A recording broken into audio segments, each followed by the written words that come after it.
Third quarter na at ito'y hatid sa inyo ng Black Mamba Energy Drink. Buhay na buhay ka. Eto, nagpapatuloy tayo. Kinakomplete natin ang ating schedule of games. Nasa home stretch na tayo ng eliminations. 3 play dates na lamang ang natitira sa ating unang round. Tayo ay nasa ating pang 14th play date na.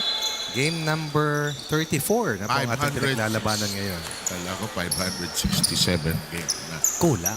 Kung galing sa start of the year. Oy, start of the UNTV CUP. Oo nga, no? Magandang bilangin yun, no? Sige nga, tanongin nga natin kay Ma'am May, no? Ikaw magbilang. Sige. Tansya ko, ha? Kung tayong dalawa lang, 300. 450,000. Come on. Dami, no? The Suns missing the shot. Kailangan si Rob Suns at tulong, actually. Tinutulungan naman siya ng mga kasama niya, pero syempre, up against a heavyweight. That's why he has been doing some heavy lifting para dito sa team ng Drugbusters. Kaya na, luto na yung chicharon. Malinis. Yun! 2 for 2 si Rob Sands at ito'y nakatulong bawasan ng lamang ng Judiciary. Baba ito sa 8.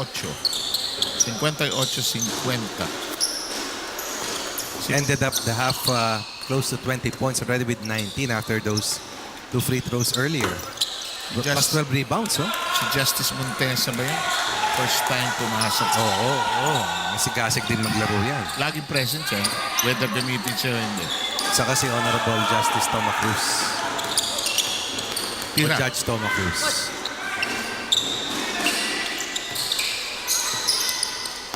Si Justice Martin naman, ang sabi niya sa kasi sa probinsya na siya aside. Hindi na siya makasabay sa takbo ng practice ng main team dito. Sino man nag-champion doon sa pocket tournament natin?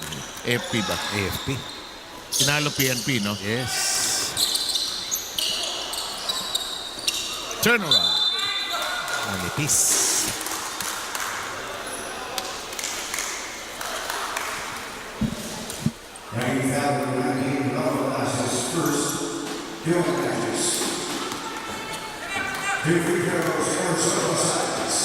Rosales, who has been doing well in the game so far, misses the first free throw. They are being presented with some opportunities to trim down this lead. They just have to deliver on those free throws as well. No, nothing there. Pinapanood ko si Coach Salford, eh. Yun, nasa ibabaw ng letter B. Eh. Si Jimmel ba yung kausap niya? Si Chris De Matera. Hindi ko naman malaman diferensya ni Di Matera at saka ni Torion mula na naman. Madaling malaman. Paano? Mas mabilis ng kalahating segundo tumakbo si De Matera kay Torion. Panood ko yung feature niya kagabi. Kanino? Dito, sa UNTV CUP. May pinakita ba kagabi? Pinanood ko dahil may nakita ko isang feature na kinlik ko, tapos nakita ko sa ilalim yung mga feature sa ating mga Tama sa YouTube mo nakita. Yes, Chester Tolomia makes do with what looked like a hopeless situation. They have a 10-point lead. meron tayong UNTV CUP channel doon. Rizon, good line, somewhat sure. Kalma niya maglaro. Hindi lang speedster. Ngayon ay certified scorer. Second leading scorer para sa kanila with a total of 12 plus 19. That's 31 of the 60 points coming from these two perimeter players. Pasco asking for it. His pass goes to Magsanok. Magsanok is not even dressed for the event. Kanina sana? Actually, nire-recruit ka ng PDEA. Pwede naman. Ayaw mo eh. Kasi suot ko running shoes, lugi ako. Ang ganda ng sapatos ni Rizon. Gusto ko yan. Lillard yan. Lillard. Alam mo yan? Ganda pa tennis. Baba, no? Nakita mo?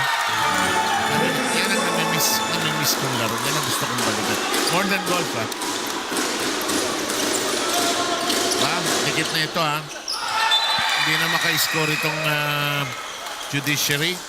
Tandaan natin, nagtapos tayo sa ating unang quarter, 24 all. Pagkatapos 58-48. Kumakatok sa pinto ang Judiciary. At saka alam mo naman, Sa opisina nila, lalaki ng pinto eh.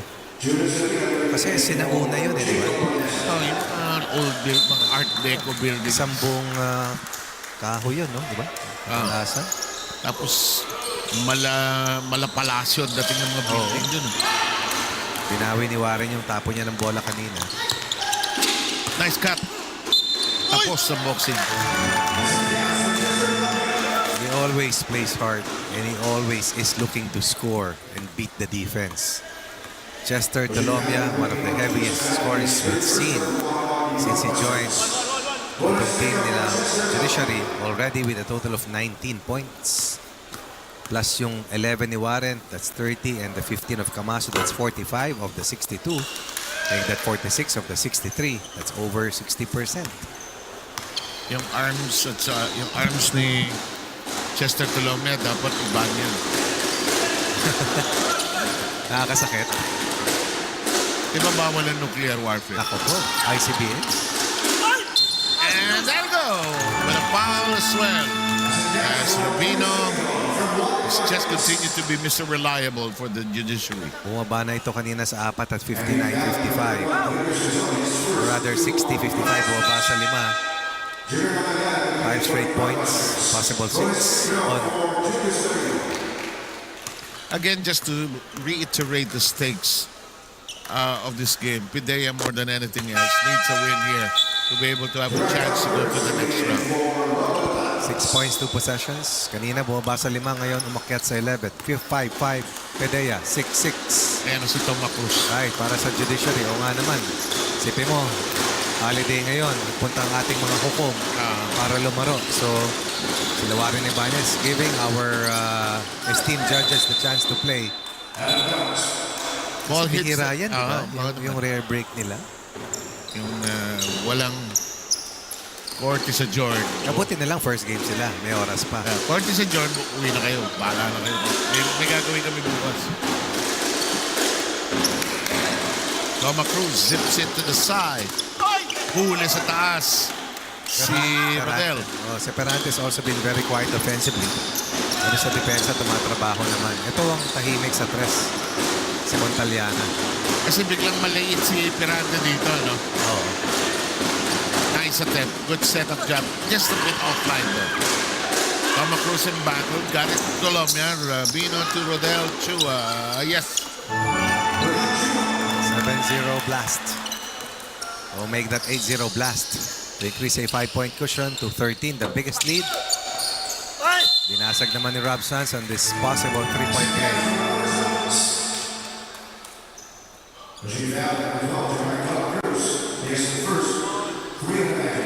Yung suit ni Rob, pwede rin pang-tennis yan. Hindi ko alam kung Kyrie Irving yan eh. Hindi ko alam kung kaya niya yung traction niya ipang... Hindi, si Ryan. Kasi gawain ko dati yun eh. Pinapang tennis ko yung basketball shoes ko. Mali ka naman. 3 gamitan. Warak yung ilalim. Ano naman ginawa mo kasi? Eh kasi excited. Ano nilaro mo kasi sa Singles. Hindi nga, son? Yes, sa clay. Ay, lalong masisira Sira talaga. talaga. Wala pa akong tennis shoes nun eh.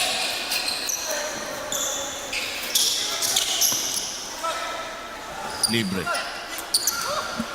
May nasaktan. At mukhang si Rob Sanz.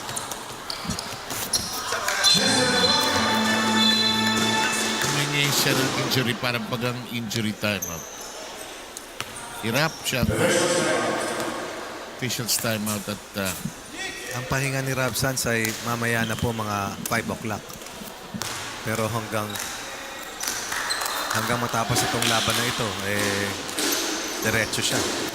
ang hirap, ayan, no? Hirap pa rin siya pumihit eh. Hindi siya makagalaw eh. Nice move. It's about 5 straight layups. From 60-55. Just like that. Biggest lead, 15-point cushion. Hawak ng violet shirts.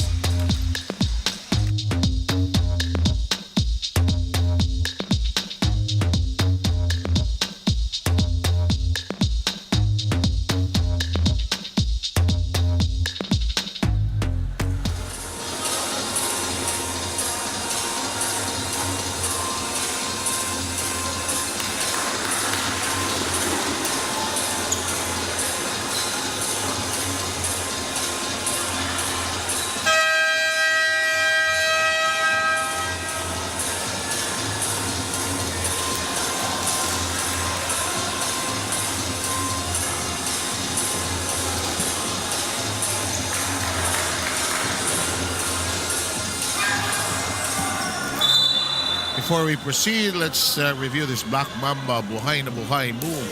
Black Mamba Energy Drink Buhay na Buhay ka. 72-57 is the current score with less than 5 minutes to go. In fact, 4:59 in the balance. At habang may naka-drone sa amin dito, maganda ang arangkada sa third quarter. Napatingin ka na to ng Judiciary. Alam mo, parusa ito eh. 3 times this week kitang kakausapin. Dati, Sunday lang, okay na eh. Musky, I beg your pardon, sir. Bakit na naman? Maganda lang sabihin eh. Naririnig ko eh. Ano? Ayun nga, excuse me, I beg your pardon, ma'am. Hindi ko maintindihan eh. Ang formal, ano? Di ba? Formal, ano? Kasi naririnig ko naman sa iba, purbida gid. Iba naman yun. Purbida. Pero nga, napapansin ko talaga, iba yung respeto ng mga ibang kasama mo sa'yo. Iba. Iba talaga, iba talaga. Iba na. Ako lang talaga ang walang respeto sa'yo. Ano na naman? Where is this leading to? Nowhere at all. Nowhere The road at all. of no return. No The return. point of no return. Kailangan ng PDEA na isang road na medyo rumali sila rito. Road to perdition. Ganda nun. Ay, sus. Other layup coming up. 54-44 and then at 60-55. Pahirap ng pahirap ito. Mabigat ito. 14-2. Killer run para sa Judiciary. Anchored on Warren Ibanez, of course. Hirap pa si Sanz, oh. Kaya dadaanin niya sa tres. Ayaw. Hindi siya makagalaw, oh. Layup coming up again. Rabino goes up. Rabino has been instrumental in this killer run para sa Judiciary. Waba sa 5, sumampa sa 19. Si Rabino hindi nagbubuhat, ano? Nang magaang. Wala na, eh. One shot per trip. Titira. Ayaw niya. Masakit yan. Si Rodel guminsan may ganyan, ano? Nagawa niya. Ginawian niya. Mainit. Si Warren. Back-to-back player of the game awardee. Warren Ibanez, total of 18 points. 3-pointer. Number 11 for them. 33 of the 79. Wala, hindi po mapasok. Bigat nung run na to eh. Oh. 15. Hindi na makababa ang PDEA. Double dribble. We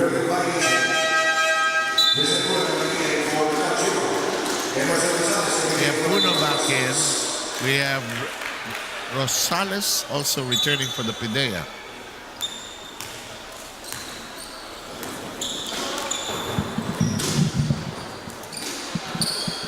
Suddenly 22 ito. Tapos si Marlon Basco pa walang bola. Italiana hindi makaswak. More than that, yung mobility niya has been hampered really. Travel. Change of pivot foot. Tama ang tangka. Lumubog nga lang ang bangka. Ayun, no, hindi niya maiapak yung kanang leg niya. Yung dalawang gunner ng PDEA. Pilay. Ganda rin ang shoes ni Marlon Basco. Bagay sa Judiciary, no? Oo nga.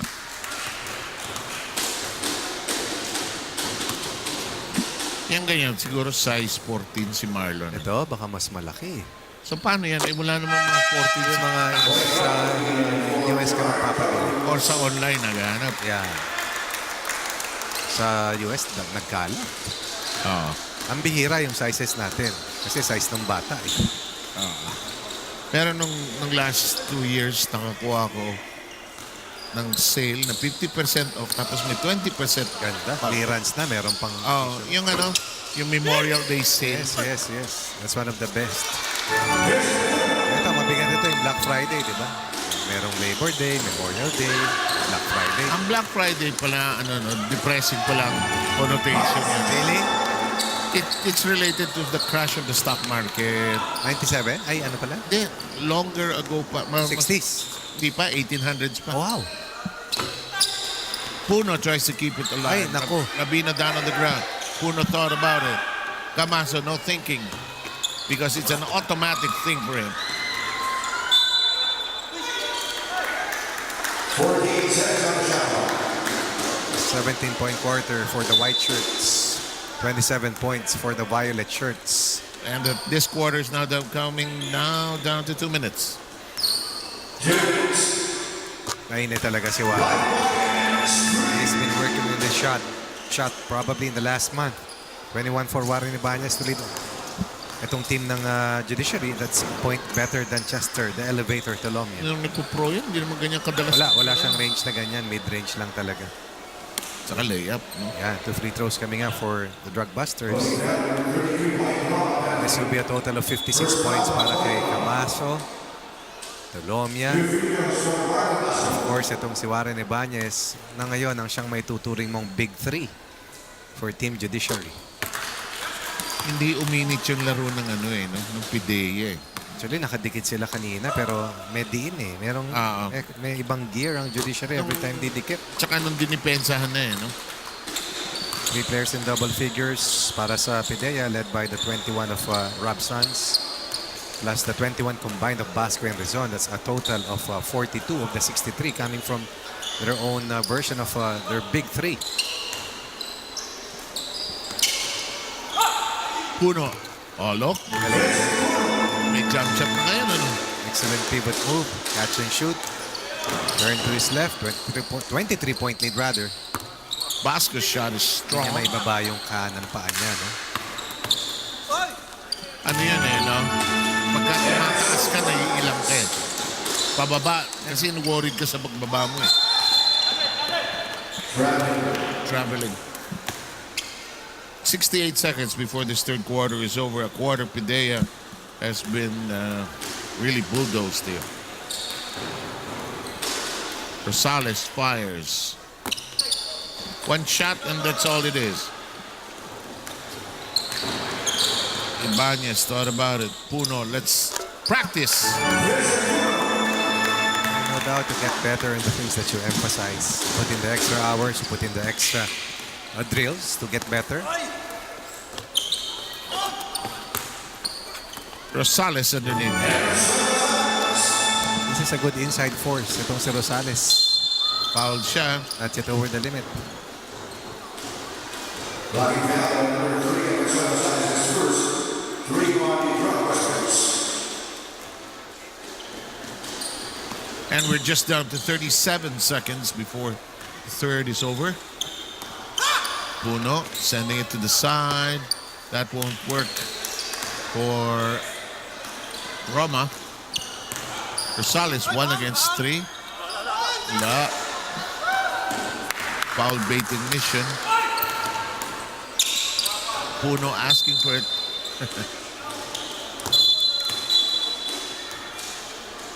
Warning na naman.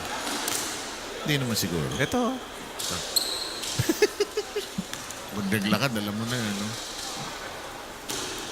Warning on number 3 of the Rosales for the second new 8 not call.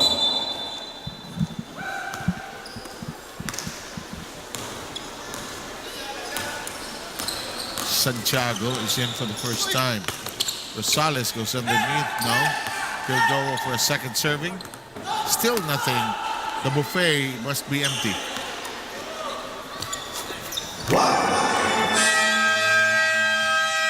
And the Judiciary looking well. Going into the fourth quarter ahead 90-67.